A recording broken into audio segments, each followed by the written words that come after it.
হেই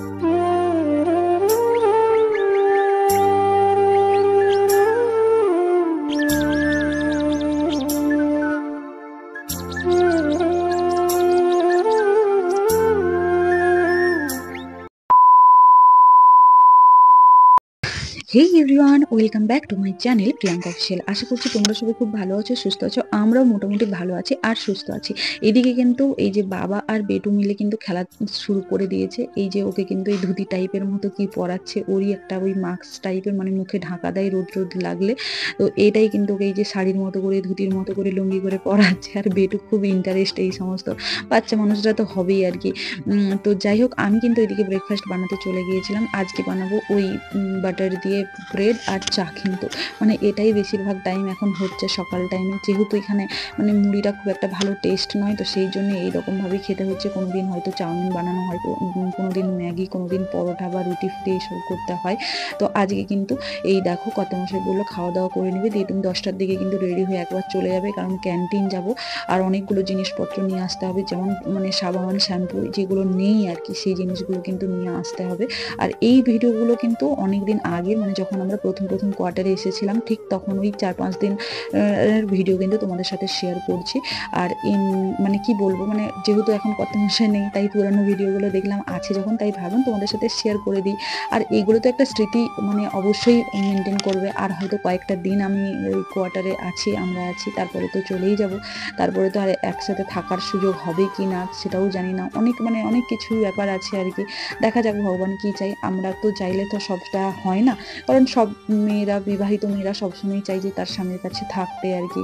এক টাইমের পর বাপের বাড়িটাও বোরিং লাগে, তারপরে শ্বশুর বাড়িটাও বোরিং লাগে যদি না হাজব্যান্ড থাকে। এটা মানে যত বিবাহিত মহিলারা আছো তারা নিশ্চয়ই এই জিনিসটা রিলেট করতে পারবে যে শ্বশুর বাড়ি বলো, বাপের বাড়ি বলো, বিয়ের পরে স্বামী ছাড়া কিন্তু সত্যিই মানে খারাপ লাগে আর কি। তো দেখো আমরা কিন্তু চলে এসেছি এই যে ক্যান্টিনে। প্রথম তোমাদের সাথে ক্যান্টিনটা শেয়ার করছি। প্রচুর জিনিস এসেছে, মানে কিছুদিন পরে পুরো ফাঁকা হয়ে যাবে। সবাই প্রচুর হিউজ জিনিসপত্র এখানে কিনে, মানে পেটি করে কিন্তু জিনিসপত্র নিয়ে যায়। তো আজ কিন্তু আমাদেরও প্রায় এক পেটি জিনিসপত্র হয়ে গেছে, মানে অনেক জিনিসপত্র নিয়ে আসা হয়েছে। তারপরে এই কিছুদিন পরেও যেহেতু ঠান্ডা পড়বে, তার জন্য কিন্তু ভিতরে দুটো গরম ইনারও কিনে নিয়েছি কর্তামশাই। এই দেখো আমাদের এবারে বিল হচ্ছে, বিল কিন্তু একদম সেই লাইন দিয়ে করতে হয়।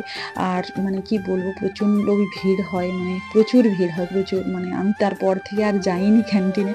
আমি বলি যা, ওই যে নিয়ে আসবে তুমি, আমার ওই লাইন দিয়ে মানে আমার পোষায়নি আর কি। আর যেহেতু বেটু মানে ছোট, তো ও খুব দুষ্টুমি করে, সেই জন্য আমার ভালো লাগে না আর কি। মানে এই লাইন দিয়ে বাজার করব, আবার লাইন দিয়ে সেই বিল করব, তার থেকে তোমার যেগুলো আমি বলে দেবো সেই জিনিসগুলো কিন্তু নিয়ে চলে আসবে, ব্যাস, আর কিছু দরকার নেই। তারপর থেকে বলতে নেই, মানে আর সত্যি কিছু মানে জিনিসপত্র আনতে হয়নি। ও হিউজ জিনিসপত্র নিয়ে চলে এসেছে। আর মানে তখন তো হালকা গরম ছিল, তাই কর্তামশাইকে কিন্তু একটুখানি ওই গ্লুকন্ডির জলও করে দিয়েছিলাম। আর কর্তামশাই দিকে বিল চেক করছে, মানে কোন জিনিসটার কতটা কি নিয়েছে না নিয়েছে সেইগুলো কিন্তু দেখছে। আর বলছে যে দেখি সব জিনিস মানে ঠিকঠাক বিল হয়ে এসেছে কিনা, সেগুলোও কিন্তু দেখছে। তার সাথে সাথে জিনিসপত্রও ঠিকঠাক এসেছে কিনা আর কি।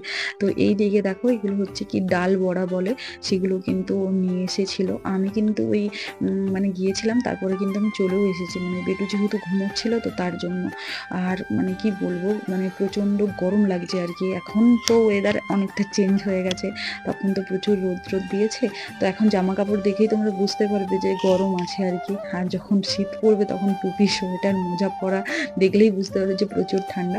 এই যে কর্তামশাই কিন্তু সব কিছুই যে নিয়ে বসে পড়েছে, সব দেখছে আর কি। মানে যেই লিস্ট বিল হয়েছে সেই বিল অনুযায়ী জিনিসপত্রগুলো ঠিকঠাক এসেছে কিনা সেগুলোই কিন্তু দেখে নিচ্ছে।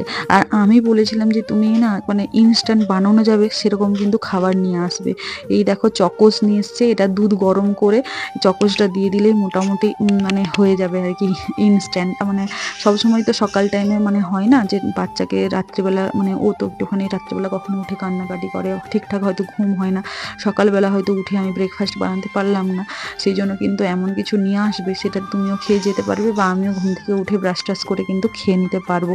যাই হোক, ভিডিওটা কিন্তু এখানেই শেষ করছি। যদি ভিডিওটা ভালো লেগে থাকে বা আমার এই লাইফস্টাইলটা কেমন লাগছে অবশ্যই কমেন্ট করে জানাবে।